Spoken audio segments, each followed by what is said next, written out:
আরম্ভ করলাম। আসসালামু আলাইকুম ওয়া রাহমাতুল্লাহ। সম্মানিত সাংবাদিক বন্ধুগণ, সম্মানিত দেশবাসী, আমরা আজকে অত্যন্ত গুরুত্বপূর্ণ একটি দিন। আপনারা জানেন যে আজকে 6টায় বাংলাদেশ নির্বাচন কমিশন এর সম্মানিত প্রধান নির্বাচন কমিশনার বাংলাদেশের দীর্ঘ প্রতীক্ষিত এবং আকাঙ্ক্ষিত ত্রয়োদশ জাতীয় সংসদ নির্বাচনের শিডিউল আজকে সন্ধ্যা 6টায় তিনি ঘোষণা করেছেন।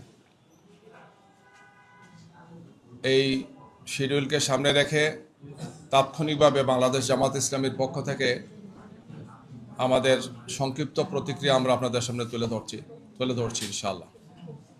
এই সংবাদ সম্মেলনে ব্রিফিংয়ে এখানে আমাদের সম্মানিত কেন্দ্রীয় নেতৃবৃন্দ উপস্থিত আছেন।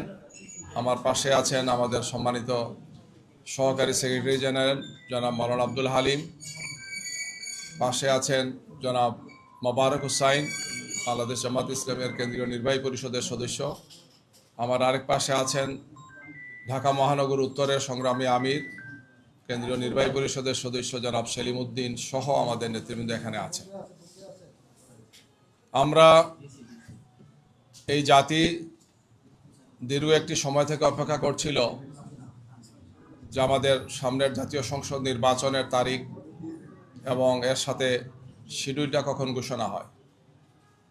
কিছুটা অনিশ্চয়তা ছিল, কিছুটা সন্দেহ সংশয় আমরা ছিলাম। তো আজকের প্রধান নির্বাচন কমিশনারের ঘোষণার মাধ্যমে সেই সংশয়ের অবসান হয়েছে। আগামী 2026-এর 12 ফেব্রুয়ারি আপনারা জানেন বাংলাদেশ জাতীয় সংসদের 300 আসন নির্বাচন অনুষ্ঠিত হবে।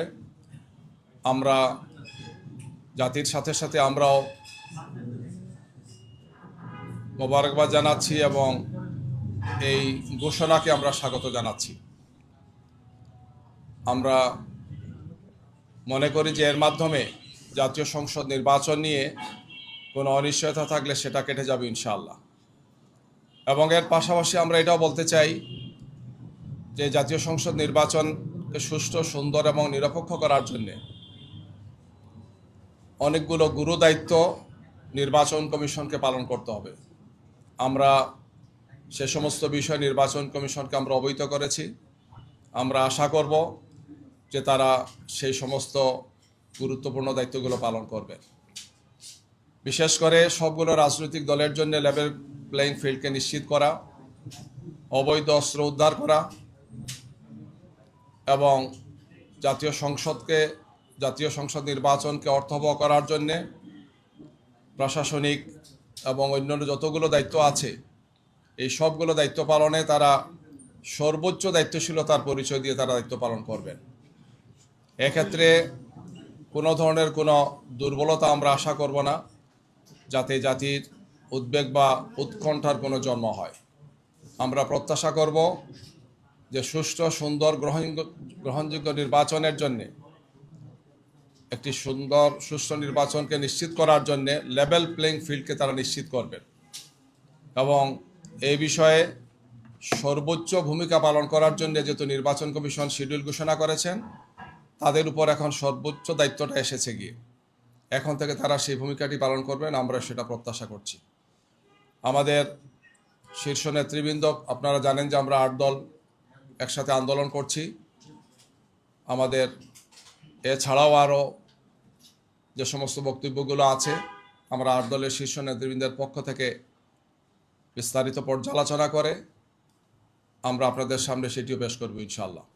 আমরা ত্রয়োদশ জাতীয় সংসদ নির্বাচনের এই শিডিউলকে আমরা স্বাগত জানাচ্ছি এবং আমি আবারও আশাবাদ ব্যক্ত করছি আমরা সবাই যে এই নির্বাচনকে সুষ্ঠু, সুন্দর, গ্রহণযোগ্য করার জন্যে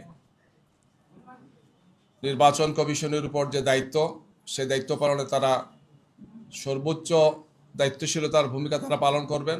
কোনো ধরনের কোনো দুর্বলতা, ত্রুটি, বিচ্যুতি যাতে না থাকে আমরা সেটা প্রত্যাশা করব।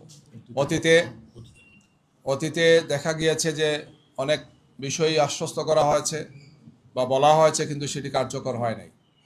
আমরা আগামী নির্বাচনের ক্ষেত্রে জাতি তিনটি নির্বাচন প্রত্যক্ষ করেছে, যে নির্বাচনে জাতির প্রত্যাশা পূরণ হয় নাই, বরং আমাদের রাজনীতি, আমাদের সমস্ত ব্যবস্থাপনাকে ধ্বংস করা হয়েছে, প্রশ্নবিদ্ধ করা হয়েছে এবং জাতির মধ্যে প্রচণ্ড ক্ষোভ এবং হতাশা তৈরি হয়েছে গত 14, 18 এবং 24-এর সেই তথাকথিত নির্বাচনের মাধ্যমে।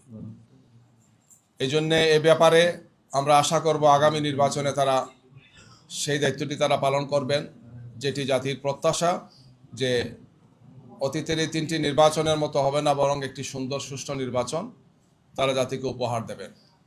আমরা আবারও আপনাদের মাধ্যমে দেশবাসীকে সাথে নিয়ে আগামীর সেই নির্বাচন সুষ্ঠু, সুন্দর এবং গ্রহণযোগ্য করার জন্য আমাদের পক্ষ থেকে সর্বোচ্চ প্রত্যাশা থাকবে, সহযোগিতা থাকবে এবং আমরা আমাদের জনগণকে সাথে নিয়ে আমরা আশা করছি একটি সুন্দর নির্বাচন আমরা পাব।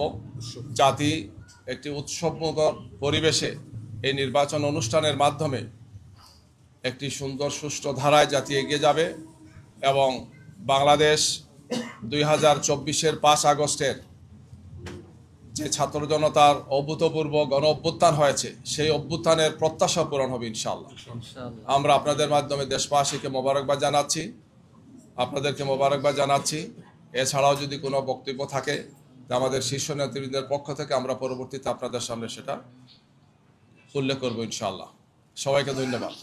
এখন পর্যন্ত যে পরিস্থিতি, তাতে আসলে আগামী জাতীয় নির্বাচন সুষ্ঠু করার ব্যাপারে এই মুহূর্তে দাঁড়িয়ে আসলে কোনো শঙ্কা দেখছে কিনা তারা? আমরা গত 4-5 দিন আগেও নির্বাচন কমিশনের সাথে আমাদের সম্মানিত সেক্রেটারি জেনারেলের নেতৃত্বে আমরা গিয়েছিলাম 6 সদস্যের একটি শক্তিশালী দায়িত্বশীল কমিটি। আমরা সেখানে গিয়ে এগুলো বলেছি যে লেভেল প্লেইং ফিল্ড, বিশেষ করে আইন শৃঙ্খলা পরিস্থিতি সহ অবৈধ অস্ত্র উদ্ধার করা এবং সন্ত্রাসীদেরকে গ্রেফতার সহ যে সমস্ত পদক্ষেপগুলো জরুরি ভিত্তিতে নেওয়া উচিত সেইগুলো যাতে তারা নেন, তারা আমাদেরকে আশ্বস্ত করেছেন। এ ব্যাপারে আমাদের পরিকল্পনা আছে, কি পরিকল্পনা সেটা আমাদেরকে তারা বলেছেন। নির্বাচনের শিডিউল ঘোষণা হলে তারা সেগুলো করবেন। আমরা এখন এগুলো দেখব যে তারা এই সমস্ত বিষয়ে তাদের পদক্ষেপ তারা কি গ্রহণ করেন। আপনাদের 5 দফা দাবি ছিল গণভোট আগে সহ, এই 5 দফা দাবি নিয়ে আপনারা আন্দোলনও করছিলেন। এখন সরকার তফসিল ঘোষণা করবে, আপনাদের এই আন্দোলন কি এখন আপনারা চালিয়ে যাবেন নাকি আন্দোলন সমাপ্তি করবে? আমাদের দাবির যেগুলো আছে, বিশেষ করে জুলাই জাতীয় সনদের আইনি ভিত্তি, সেটা তো হয়েছে এবং এর সাথে ছিল যে গণভোটটি আমরা আগে চেয়েছিলাম। আমরা সেই দাবি দিয়ে আসছি, আন্দোলন করছি। আমরা এখন যেটা চাইবো সেটা হচ্ছে যে এই গণভোটের মাধ্যমে যাতে জয়যুক্ত হয়, এই প্রচারণা এবং এই আন্দোলন আমাদের অব্যাহত থাকবে। আমরা দেশবাসীকে আমরা আহ্বান জানাচ্ছি, আমরা আহ্বান জানাতেই থাকব যে গণভোটে যাতে সংস্কারের যে প্রস্তাবগুলো যাতে ভোটটা জয়যুক্ত হয়, সেই প্রচেষ্টা আন্দোলন আমাদের অব্যাহত থাকবে, বক্তব্য আমাদের অব্যাহত থাকবে। একটা বিষয় হচ্ছে আজকে থেকে বাংলাদেশ আনুষ্ঠানিকভাবে নির্বাচনে প্রবেশ করবে এবং এটি আপনাদের দীর্ঘদিনের প্রত্যাশা ছিল, যেহেতু আপনারা 3টি নির্বাচনে অংশ নিতে পারেন। নির্বাচনের পর তফসিল ঘোষণার পর একটা জিনিস সামনে আসছে, সব দলই মোটামুটি তাদের প্রার্থী ঘোষণা করে দিচ্ছে। যেমন এখনো প্রার্থী আনুষ্ঠানিকভাবে ঘোষণা করে, বড় দল হিসেবে এটি জাতি অনেকদিন ধরে প্রতীক্ষিত। আপনারা কবে তো আপনাদের মনোনয়ন ঘোষণা করবেন? আরেকটা বিষয়, যেহেতু আপনারা 8 দল ঐক্যবদ্ধভাবে আন্দোলন করছেন, সেক্ষেত্রে আপনারা কতগুলো আসন ছাড় দিবেন সেই প্রার্থী, মানে আপনাদের যারা আন্দোলন আছে? জামাত ইসলামের পক্ষ থেকে তো আমরা প্রাথমিকভাবে 300 আসনেই ঘোষণা দিয়েছি। আমাদের যারা আছেন তারা কাজ করছেন। কিছু পরিবর্তন হয়েছে, সেই পরিবর্তনগুলো বাস্তব বিভিন্ন কারণে হয়েছে, আমরা সেটাও আপনাদেরকে জানিয়েছি। এখন 8 দলের শীর্ষ নেতৃবৃন্দ বসবেন, সেটা আলোচনা চলছে এবং খুব শীঘ্রই বসে 8 দল চলমান, আমরা 8 দল যারা আন্দোলনে আছি তাদের পক্ষ থেকে প্রার্থী চূড়ান্ত হলে আমরা ঘোষণা করব এবং সেটা খুব বেশি সময় লাগবে না ইনশাআল্লাহ। আপনাদেরকে আমরা জানাবো। এটা হয়তো আগামী সপ্তাহের মধ্যেই আপনারা আশা করি পেয়ে যাবেন ইনশাআল্লাহ।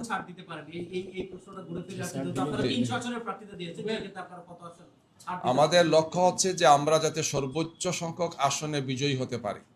এই জন্য আমরা নেতৃবৃন্দ সেটা বিবেচনায় নেবেন যে যাকে যেখানে দিলে তিনি বিজয়ী হতে পারেন, আমরা সেই প্রার্থী দেওয়ার চেষ্টা করব এবং সবাই মিলে সেই প্রার্থীকে বা সেই দলের যিনি থাকবেন তাকে পাশ করে আনার জন্য আমাদের সমস্ত শক্তি সামর্থ্য দেওয়ার চেষ্টা করব। আমাদের টার্গেট হচ্ছে এইটাই, যে সর্বোচ্চ সংখ্যক আসনে আমাদেরকে পাশ করে আসতে হবে, বিজয়ী হতে হবে। এবং এক্ষেত্রে শীর্ষ নেতৃবৃন্দের ক্ষেত্রে আমরা বিবেচনায় রাখবো, দলের শীর্ষ নেতৃবৃন্দ যারা আছেন বিভিন্ন দলের, আমরা তাদেরকেও বিভিন্ন আসনে